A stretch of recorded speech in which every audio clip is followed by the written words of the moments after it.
the Daily Ramble podcast. Oh, good morning, everyone. Good morning. Good morning. Good morning. I'm knackered today. I hope you're all feeling okay. I've literally just got up. I have. So, everything in my body was telling me, Nick, don't go on, don't do it, because I do feel tired. But we'll see. I'm sure I'll wake up throughout the show. Just got to try and control that sort of. Does anyone else get that sort of verbal dyslexia first thing in the morning? I mean, I get that at the best of times, but my God, I feel knackered. As always, if you are new to this channel, please subscribe and don't forget, drop a like on the video. It is a go shift. It is early. It is very, very early. I've got something I can share with you today as well. You've probably seen it from the thumbnail already, but I'm going to go through that in a little bit. Do you know something? I even done a little bit of prep last night as well. I just couldn't sleep. I was awake till about 1. The alarm was going off at 5. And I just looked at my phone and went, fuck off. Honestly, I ain't getting up. Not now.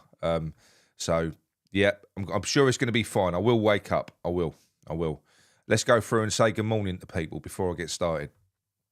Good morning, Mark. How's it hanging?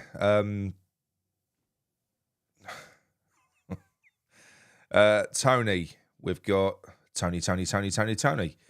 We've got Steve. We've got JB. Good morning, Black Eye. So I feel like I've got 2 of them. I feel beat up at the moment. Sean Hope. We've got Happy. Good morning. David Riley. Good morning, D from Raynham. I know you don't talk like that. It's normally the bloke from Somerset I do that to. David Riley. Keith Springett. David Cox, good morning. Stuart Surrey, good morning, Stuart. We've got a West Ham fan, 20. Bob Hope, Jeremy Hutchins. We've got a Villa fan in Sydney, good morning. John Duran, well, we'll see.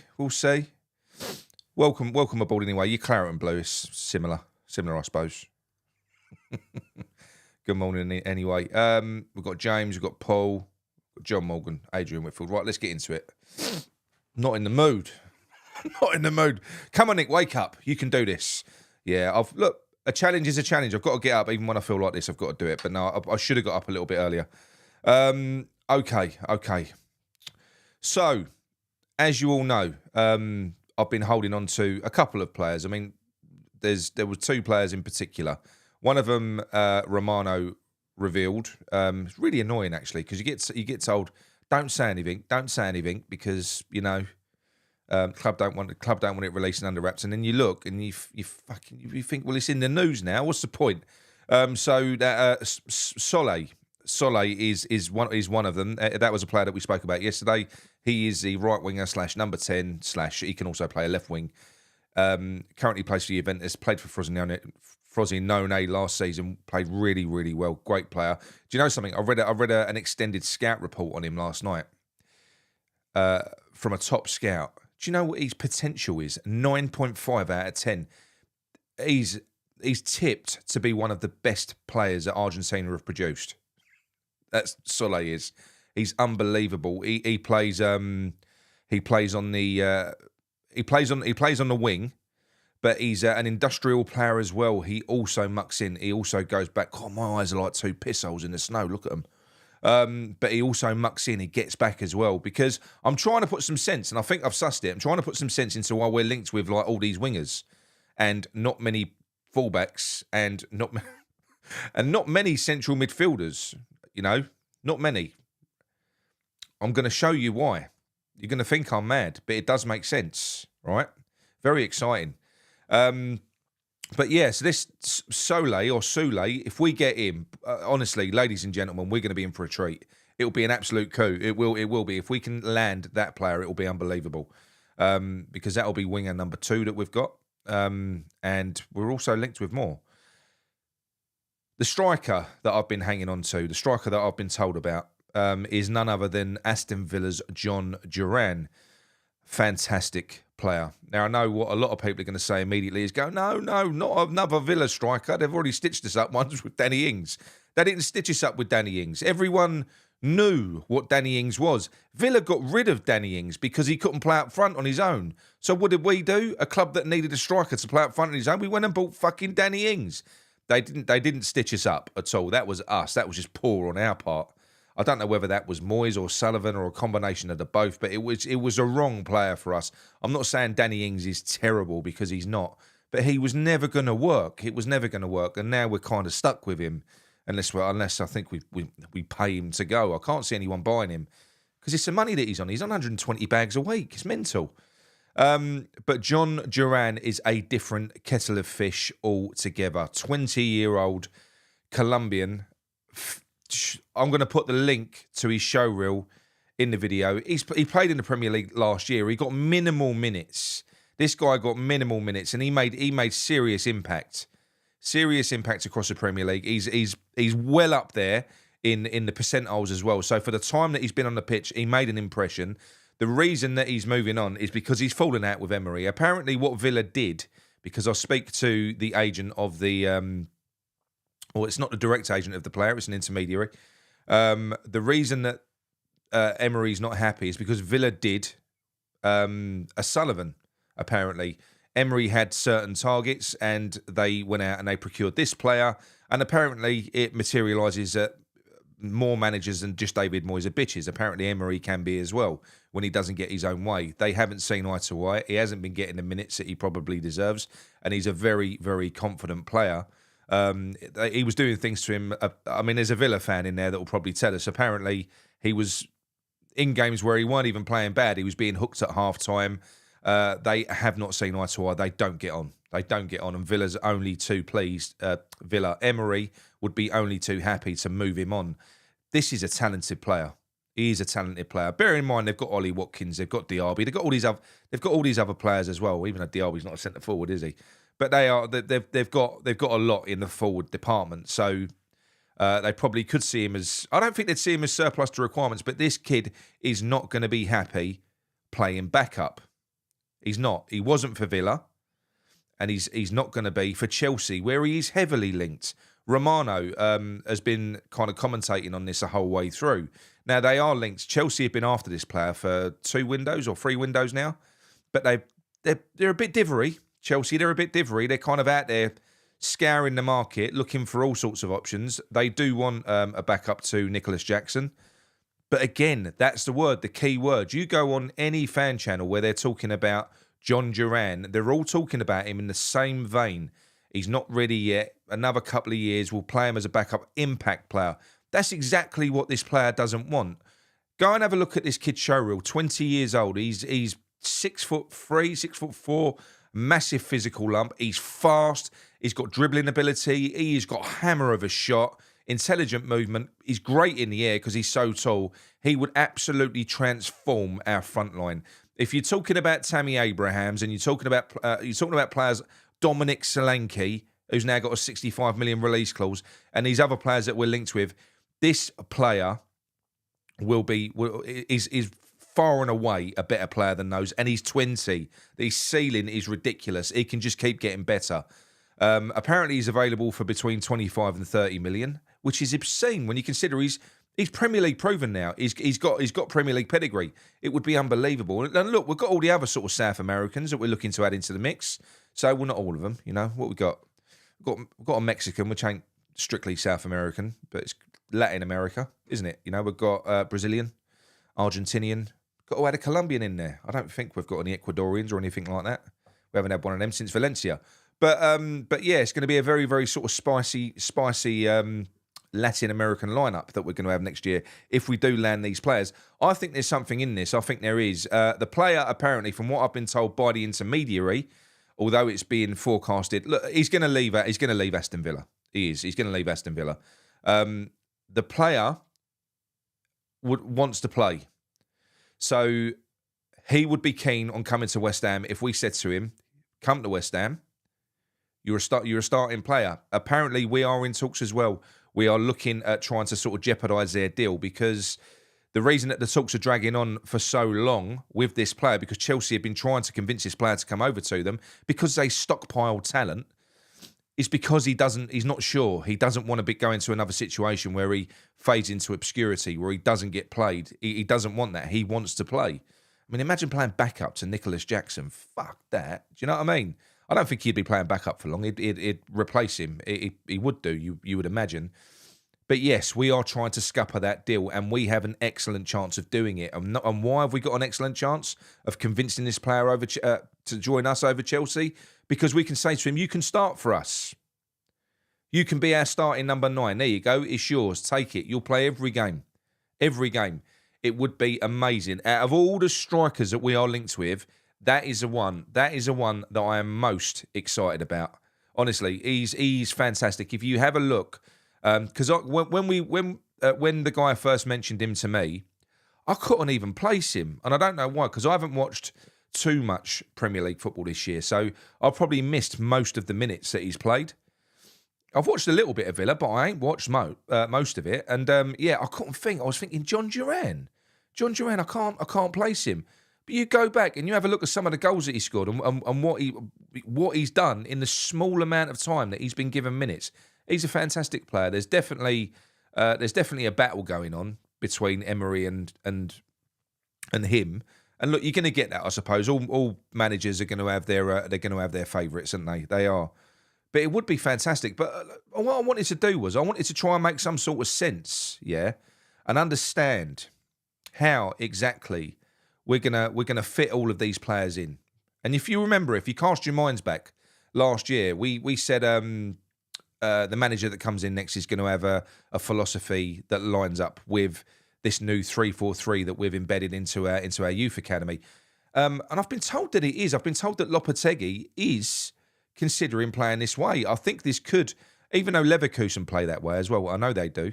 But if you look at the way that Leverkusen play, Frimpong ain't a right back, is he? He's not. They're wide players in a 3-4-3. They're actually wingers. They're wingers. They're not. Grimaldo's on the other side. If you look at the way our youth academy, the under-21s were playing last season, the wide players in the 3-4-3, they were wingers. So what you'd have is you'd have 3 forward players, you'd have sort of 2 inside forwards and a striker. Then you'd have 4, as if you was playing like a 4-4-2. You'd have 4, 2 central midfielders and 2 wingers, and then you'd have 3 centre-backs. So this, you're going to laugh at me and you're going to call me mental. This is what I think is going to happen. Right? Hang on. Where is it?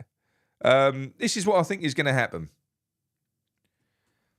A 3-4-3. What other excuse can there be for us being linked with winger after winger, wide player after wide player?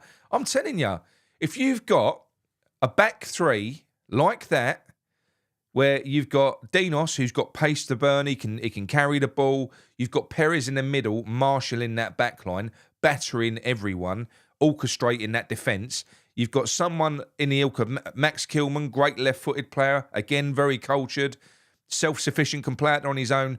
Dinos and Kilman are both kind of capable of dealing with players cutting in from the wide angle. In front of that, you've got Edson Alvarez, who's effectively can drop in and be a fourth defender as and when necessary. And then what you've got is a mishmash of players that are just outstanding. I mean, it would be... Because fair enough, you look at that and go, but how are you going to defend? Fucking don't think about that. How are people... If we had that team, how would anyone defend against us? Imagine us on the ball with those players on the pitch.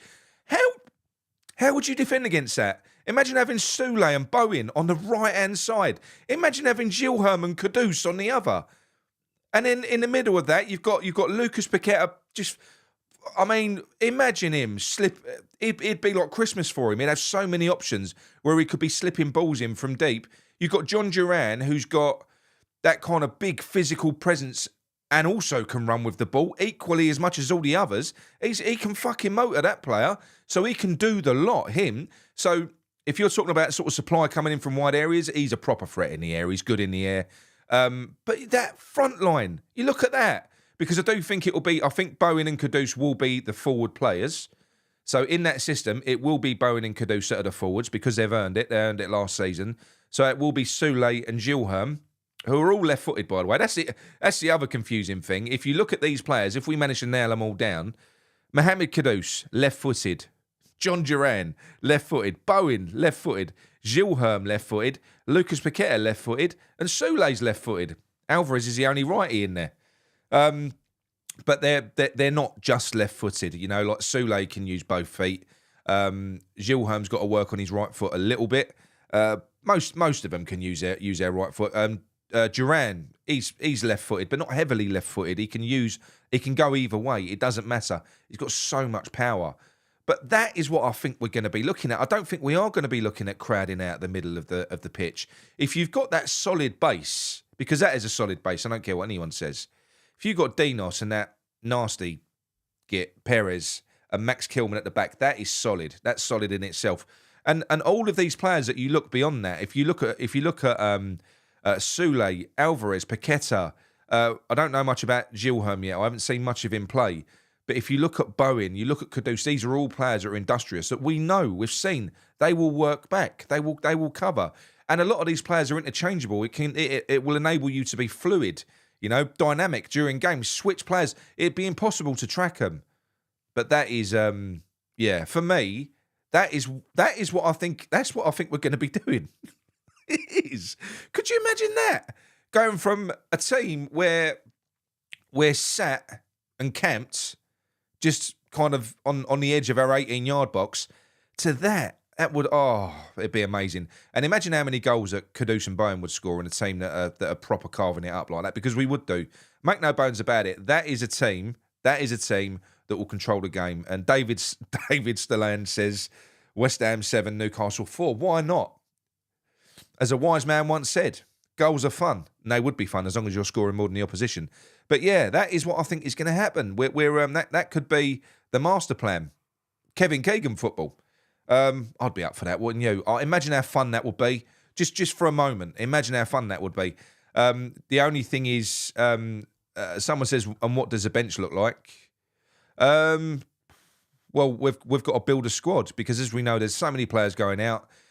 We're getting rid of Cornet. Ben Johnson is going to be staying by the looks of it. It's getting, and he's a good player to have in your squad. You know, Ben Johnson is. He's a player that can play in a multitude of positions, because that is an attacking formation. So as we know, with Lopetegui, it ain't going to be one size fits all.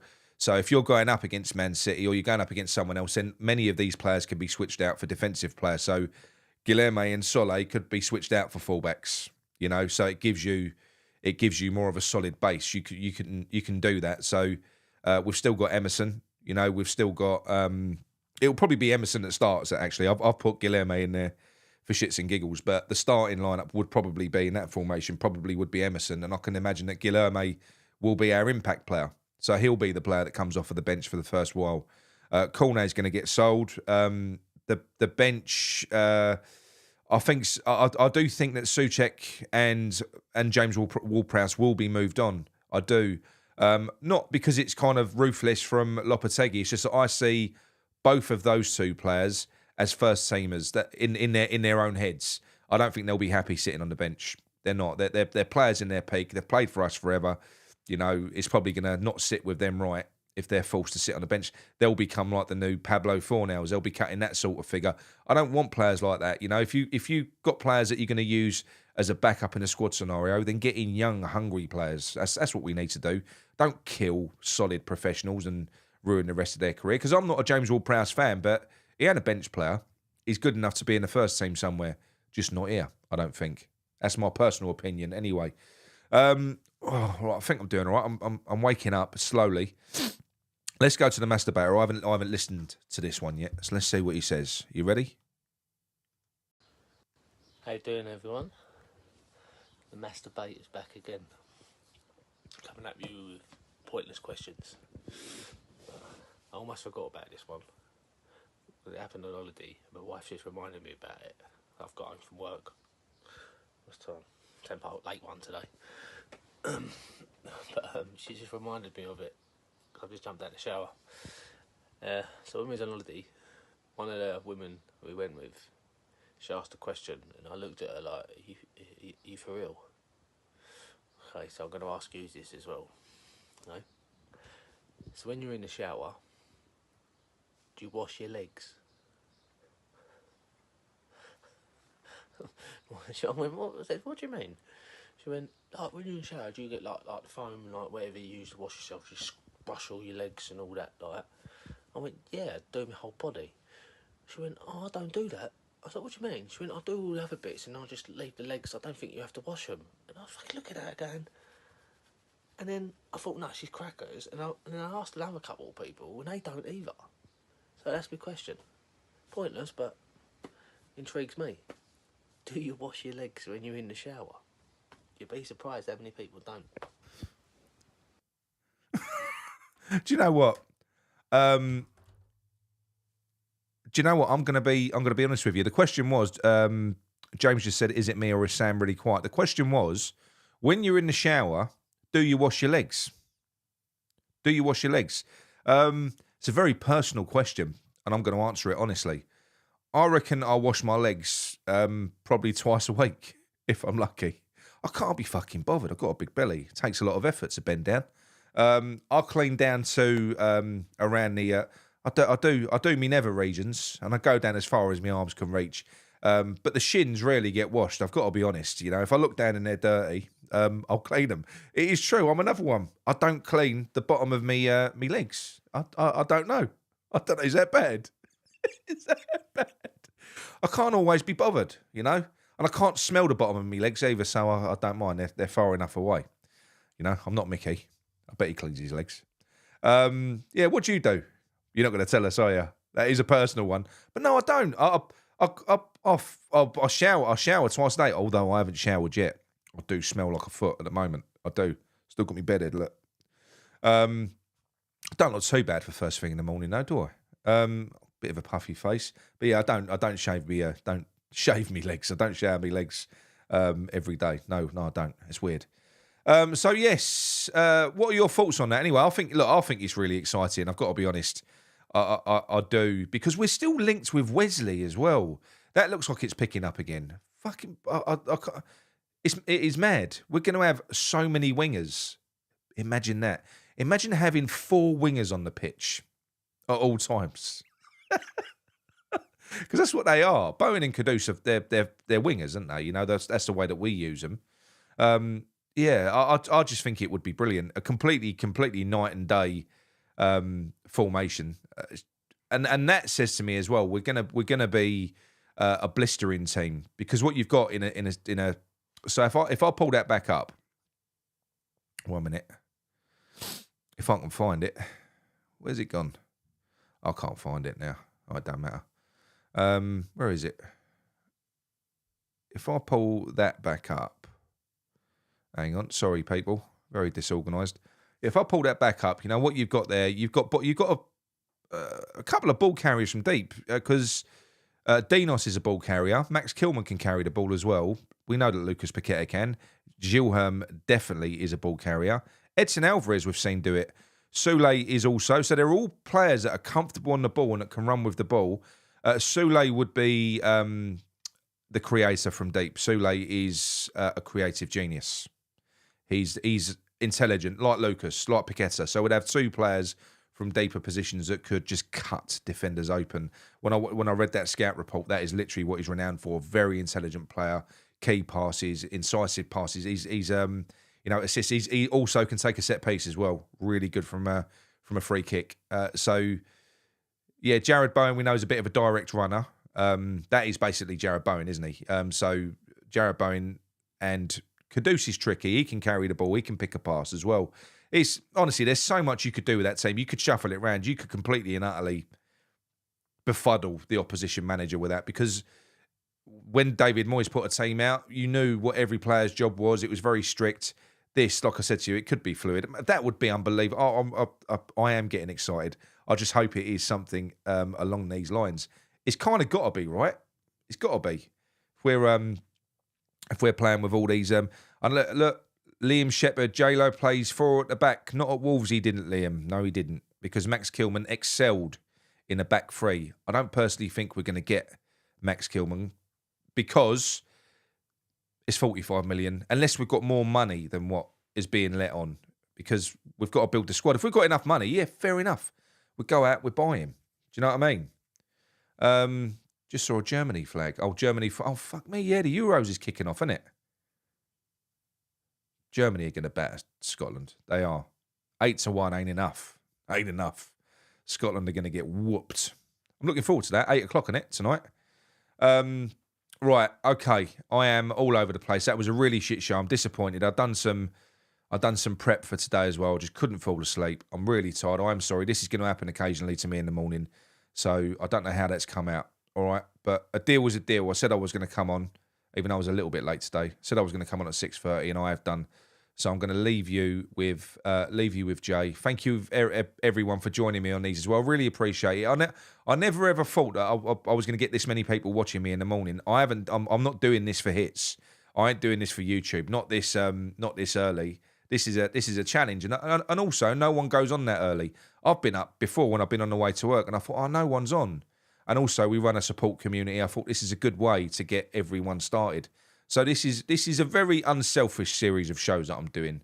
I'm literally just trying to fill a void, a very small void, for a very select amount of people.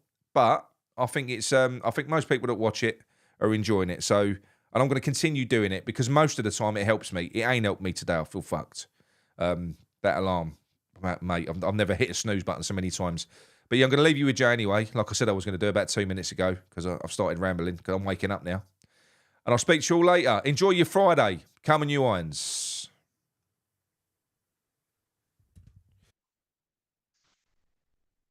Go your heads. There's the hammers. Girls farms.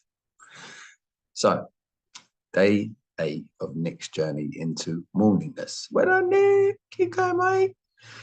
So, today's inspirational quote or inspirational message is about gratitude and fiction.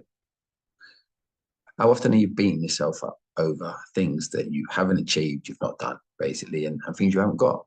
Putting yourself down, concerning yourself. Well, how about this? If you haven't achieved it, so if you haven't done something, and if you haven't got something, then in both cases, you're in the world of Narnia, fiction. It's not real, is it? Clearly, you're worrying about something that, think about it, you've not done it, and you haven't got it. Is it really worth worrying about? It's not real. Whereas practicing gratitude, and in those moments, turn into all that you have done and that you have got, and being really grateful for that. So rather than concerning yourself every day, oh, I didn't do this today, oh, I didn't do that, I ain't got this, about what you have done that day. Because every single day you do achieve. Be grateful.